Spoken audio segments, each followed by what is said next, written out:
her yıl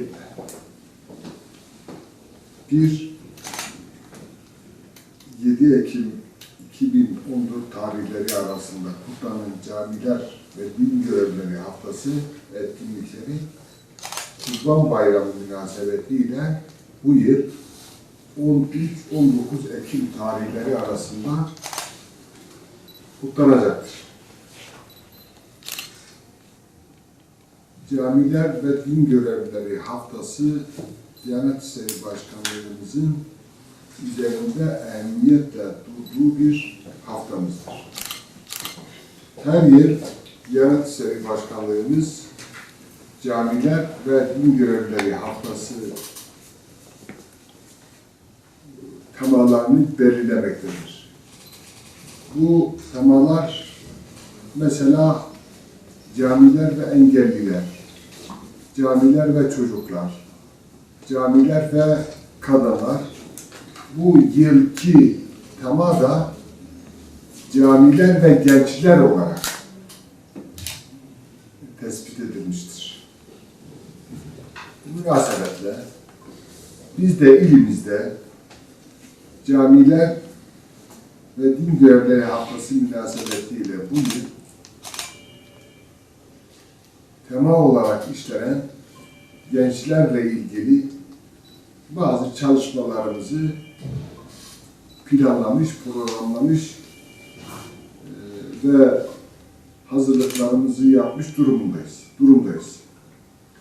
Ben önce genç kelimesinin sözlük anlamını, yani kelime manası üzerinde durmak istiyorum.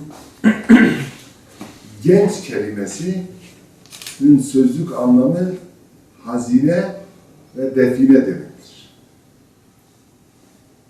Hazine, define anlamına gelmektedir.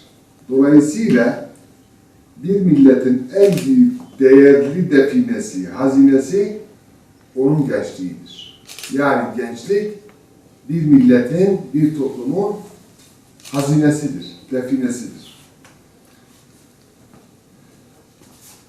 Bu bağlamda gençlerin iyi yetiştirilmesi, insanlara çığır açacak, ilimle, bilimle, fenle, ahlakla örnek birer kişilik olarak yetiştirilmesi hepimizin üzerinde durmamız gereken önemli vazifelerimizdendir.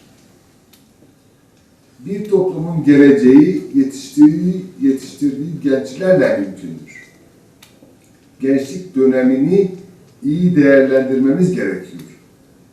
Gençliğimizin değerlendirilmesi için her türlü çaba sarf edilmelidir. Bu tabii başta aileden başlar. Anne baba, ebeveyn, eğitim, çevre,